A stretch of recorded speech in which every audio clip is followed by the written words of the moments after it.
aku bisa lakukan, pasti orang lain juga bisa lakukan, dan pasti bisa melakukannya jauh lebih baik daripada aku. Halo teman-teman, selamat datang di Asian's Journey, jurnalnya orang Asia ini. Aku buat video hari ini karena aku rasa mungkin banyak orang yang berpikir aku benar-benar mulai diet itu pas bulan 4 kemarin yang 31 hari itu. Tetapi sebelum bulan 4 itu, mulai dari pertengahan bulan 2 sampai bulan 3 itu aku sebenarnya udah mulai namanya intermittent fasting. Timbanganku itu sebenarnya masih di angka 63 sampai 64. Nah, setelah aku melakukannya dari bulan 2 sampai bulan 3 itu, aku turun berat badannya udah sampai 60,5. Baru aku mulai diet yang di bulan 4 itu, yang 31 hari itu. Kalau misalnya kalian udah pernah lihat videonya sebelumnya. Nah, habis itu kan bulan 4 ke bulan 5 itu selama 31 hari itu aku turun lagi hampir 4 kilo. Jadi kalau misalnya ada teman-temanku yang lihat aku itu, mereka tuh bisa rasa kayak, kok lu beda banget gitu. Kayak maksudnya waktu kemarin pas pertama kali pulang ke Indonesia, pas liatnya kok kayak lebih gendut gitu, terus pas sekarang tuh kurus, udah jauh lebih kurus gitu. Nggak dibilang kurus banget juga, tapi udah jauh lebih kurus. Dengan orang pikir kayak aku cuman diet yang 1 bulan itu, enggak kayak gitu. Bukan 4 kilo doang aku turun terus aku bisa sampai segini badannya, enggak kayak gitu. Jadi kayak emang dulu tuh timbanganku udah 64 lah, bisa dibilang 64, dan aku udah turun sampai 60,5. Baru aku turunin lagi sampai 56,8. Dan setelah aku pikir-pikir lagi, ternyata apa yang aku lakuin di bulan 2, bulan 3 itu tuh sangat berpengaruh dengan dietku yang sekarang. Sampai aku masih bisa konsisten untuk mau olahraga atau untuk mau menurunkan berat badan lagi kayak gitu. Aku tetap mau intermittent fasting lagi. Dan itu tuh berpengaruh banget, dan aku merasa aduh, I love it so much diet ini. Dan aku merasa ini bukan diet lagi, bukan cuman diet aja, tapi ini benar-benar mengubah pola hidupku. Gak dibilang 1 bulan 2 bulan doang kita tahannya terus nanti kembali lagi, enggak kayak gitu. Oke, jadi tolong dengarkan baik-baik, dan semoga, aku berharap banget kalian bisa melakukannya. Karena aku tahu banget kayak banyak banget orang juga mengidam-idamkan untuk mau punya badan yang kurus kayak gitu, dan I've been in that place, dan aku sekarang masih struggling sebenarnya juga untuk mau turunin berat badan lagi. Tapi gak apa-apa, kita mau berproses. Intinya yang nonton video hari ini harus mau berproses. Ini yang pertama banget aku harus kasih tahu. Harus mau berproses dan menunggu hasilnya. Bukan yang instan cuman 1 minggu atau 2 minggu atau cuma 1 bulan terus kamu bisa dapat badan ideal kamu. No way, gak ada yang seperti itu. Gak ada. Aku selalu punya mindset di kepalaku, gak ada hal yang aku inginkan yang bisa aku dapatkan secara instan tanpa usaha. Program yang aku mau bagiin hari ini itu hanya untuk 1 bulan pertama ya. Jadi ini bukan untuk kamu bilang bulan kedua, bulan ketiga masih melakukan hal yang sama juga nggak akan ada hasilnya kalau kayak gitu. Itu paling cuman bulan pertama doang yang turun berat badannya. Jadi ini program diet untuk pemula yang baru mau diet. Program dietku ini nggak ada, menurutku ini ya nggak ada susah-susahnya kok. Kayak gampang banget kalau emang mau dibikin kayak gitu. Oke, kita masuk aja langsung yang pertama. Rules yang pertama yaitu puasa. Aku menyarankan untuk 4 jam setelah bangun tidur itu baru makan yang pertama kali, first meal atau breakfast. Oke, yang terakhir, makanan yang terakhir yaitu 4 jam sebelum kita tidur. Puasa ini harus benar-benar strict terhadap diri sendiri. Gak ada namanya cheat day-an. Karena menurutku yang ini tuh gak susah-susah banget. Jadi gak perlu ada cheat day untuk puasa. Oke? Terus pasti ada nih yang bertanya atau ada yang bilang, berarti kita gak makan pagi dong? Kan makan pagi itu sehat, makan pagi itu penting. Walaupun kita bangun jam 6 pun harus jam 10 baru makan. Berarti udah gak pagi lagi kita makannya. Nih ya, satu yang aku mau kasih tahu.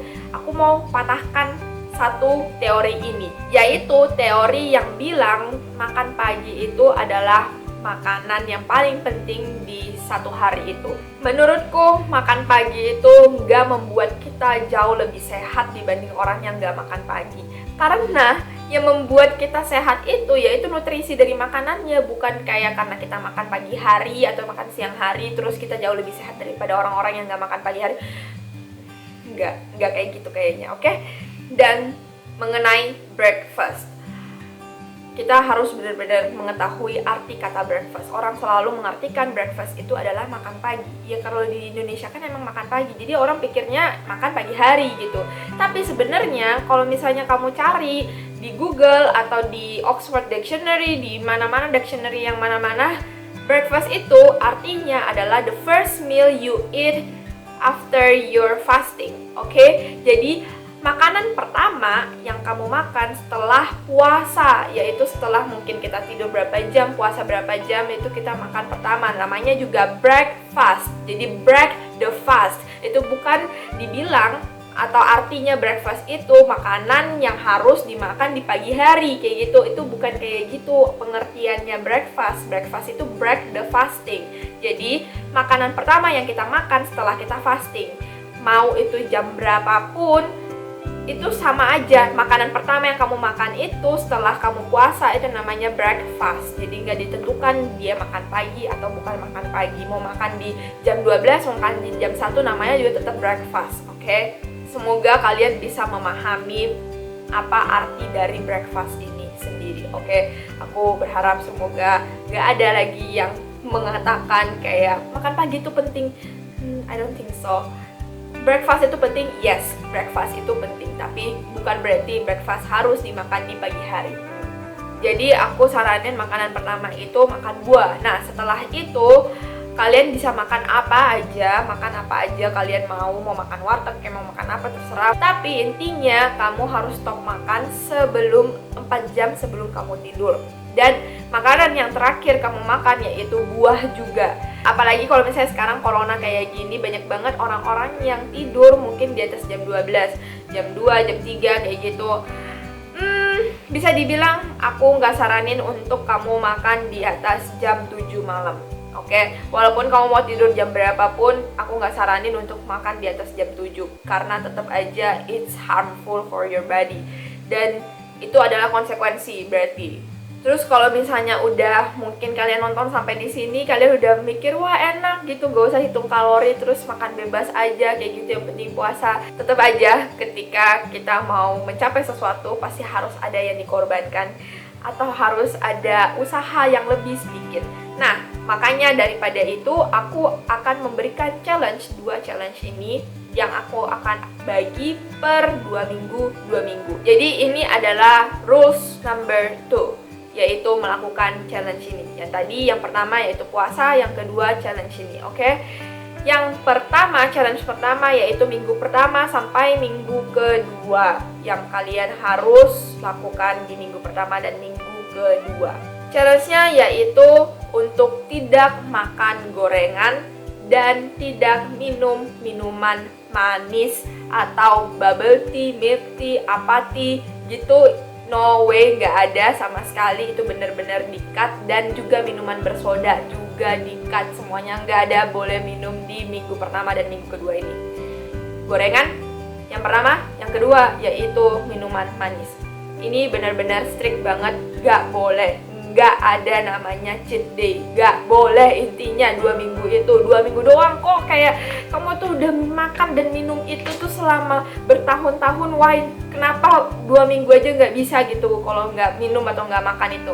Oke, 2 minggu aja gitu. Aku berharap semoga 2 minggu ini bisa lah gitu, setidaknya nggak makan gorengan dan nggak minum minuman manis. Itu tadi challenge untuk minggu pertama, tapi ada 4 hal yang harus kalian lakuin di minggu pertama ini. Dan aku berharap kalian juga bisa menuliskan jurnal atau kayak di kertas aja lah, sembarangan aja kayak gitu. Kayak no gorengan, no minuman manis atau minuman bersoda. Terus selanjutnya yaitu ini penting banget, telur 2 biji per hari. Dan yang terakhir yaitu air putih 4 liter. Di antara 4 ini gak ada namanya prioritas karena semuanya adalah prioritas. Semuanya penting dan harus dilakukan. Kalau aku saranin masak telurnya direbus atau dikukus selama 10 menit aja. Itu bagus banget untuk tubuh dan nutrisinya masih tetap bagus. Selanjutnya challenge yang kedua yaitu minggu ketiga dan minggu keempat. Apa yang harus kita lakukan? Yang di minggu pertama tadi, challenge itu bukan berarti akan dihapuskan challenge-nya, enggak, tapi akan ditambahkan challenge-nya. Bukan berarti tadi kan aku bilang di minggu pertama dan kedua udah gak boleh makan gorengan sama sekali, gak boleh minum minuman manis sama sekali. Tetapi di minggu ketiga dan keempat ini udah boleh makan gorengan atau minum minuman manis. Tapi ada batasannya, maksimal 3 kali seminggu. Jadi tetap bikin jurnalnya untuk minggu ketiga, minggu keempat. Mungkin kayak misalnya ketika kalian checklist kayak gitu, kalian kalau misalnya udah makan gorengan hari itu udah tahu diri ya, kayak maksudnya 1 minggu cuma 3 kali aja gitu makan gorengannya, jangan banyak-banyak teman-teman. Minum minumannya yang manis juga jangan banyak-banyak gitu. Saya tahu mungkin banyak orang yang nggak bisa hidup tanpa bubble tea atau tanpa milk tea atau tanpa minuman bersoda. Mungkin ada orang kayak gitu, jadi kayak ini aku udah ringanin banget, bisa minum atau makan 3 kali, maksimal 3 kali, oke, 3 kali seminggu. Nah, tetapi di minggu kedua ini aku ada tambahin 2 challenge lagi, yaitu yang pertama, setiap hari kita harus menyisihkan waktu 15 menit setidaknya untuk warm up aja. Setiap hari, nggak ada namanya rest day, nggak ada namanya kayak istirahat lah atau apalah kayak gitu, cuma 15 menit sehari. Dan itu cuma warm up, nggak ada dibilang karena kamu warm up ototnya jadi kejang gitu, nggak kayak gitu, oke? Lakuin 15 menit aja, nggak usah lebih dari 15 menit dulu karena nanti itu akan berproses, jangan paksain diri. Dulu aku juga kayak gitu, mau cepet kurus terus kayak dipaksain banget, kayak nggak makan lah 1 hari atau kayak olahraga berapa jam sehari gitu. Itu nggak akan membuahkan hasil, malah membuat tubuh kamu rusak, oke? Itu malah membuat tubuh kamu masuk ke alert gitu, jadi kayak mereka malah mempertahankan diri, bukan malah menurunkan berat badan. Akhirnya lemaknya juga tetap dikip lagi di dalam tubuh. Hati-hati ya. Jadi jangan, aku saranin 15 menit aja per hari dulu. Nah, terus yang kedua yang harus kalian lakukan yaitu mengkat nasi putih dan mie dan juga makanan-makanan yang mengandung terigu seperti roti, itu juga harus di-cut. Jadi 2 minggu aja, please, oke? 2 minggu aja, nggak makan nasi putih, nggak makan mie, nggak makan roti. Bukan berarti nggak makan nasi, berarti nggak makan karbohidrat. Nggak kayak gitu ya. Maksud aku itu makan karbohidrat kompleks. Seperti apa? Seperti ubi, seperti kentang, seperti jagung, ubi ungu kayak ubi kuning kayak, itu bisa kok semuanya. Terus yang terakhir, tetap minum air putih 2 liter, minimal 2 liter per hari. Aja sendiri ini 2 liter, gak boleh kurang dari 2 liter. Ini penting banget. Kita lanjut ke peraturan yang ketiga. Ini gampang banget, yang paling gampang di antara semua, yaitu menimbang di pagi hari. Jadi setelah kita bangun langsung ke toilet kah, atau kalau nggak ke toilet langsung timbang berat badannya tiap hari. Dan jangan lupa untuk didokumentasi juga per 1 minggunya. Kalau misalnya kalian nggak mau tiap hari, nggak apa-apa, 1 minggu 1 kali di foto badannya. Jadi di hari pertama kalian harus foto badannya, di hari ke-7, ke-14, ke-21, 28 itu harus di foto badannya. Kenapa? Karena ini ada hubungannya dengan psikologi manusia dan itu akan mempengaruhi kamu diet per harinya. Kamu akan menjadi lebih konsisten dan juga menjadi lebih ada motivasi untuk melakukannya tiap hari, oke? Ini ya, kalau misalnya kata Profesor Renald Kasali, emang susah tapi bisa. Jangan dibalik katanya, bisa sih tapi susah. Jangan kayak gitu. Mindsetnya itu harus emang susah tapi bisa kok dilakukan. Bisa, pasti bisa. Aku aja buktinya bisa kok kayak gitu. Aku selalu percaya apa yang aku lakukan, kalau misalnya aku bisa lakukan, pasti orang-orang juga bisa kok lakukan. Aku juga manusia, aku juga seorang biasa-biasa aja gitu, nggak ada hal-hal yang wow di dalam tubuhku ini. Dan aku merasa aku bisa lakukan, pasti orang lain juga bisa lakukan, dan pasti bisa melakukannya jauh lebih baik daripada aku. Maafkan kalau misalnya mungkin ekspresiku hari ini yang sedikit menyinggung atau kayak gimana, atau perkataanku yang sedikit keras. Aku berharap yang terbaik untuk teman-teman semua, dan aku merasa apa yang aku sampaikan hari ini itu harus sampein dengan jelas, dengan clear, karena ini penting banget untuk tubuh kita masing-masing. Oke, aku mau selesain dengan satu kata kunci ini. Kalau misalnya kita bisa konsisten di hal-hal yang kecil, aku percaya banget kita nggak akan menyerah, atau kita nggak akan gampang untuk menyerah di hal-hal yang besar. Jadi konsistenlah di hal-hal yang kecil, karena pasti akan ditambahkan kepadamu hal-hal yang lebih besar lagi, tanggung jawab yang lebih besar lagi. Oke teman-teman, terima kasih sudah menonton hari ini. Aku nggak usah panjang-panjang lebar lagi. Oke, sampai jumpa di videoku selanjutnya. Jangan lupa di-share ke teman-temannya kalau menurut kalian ini bermanfaat juga. Oke, bye-bye.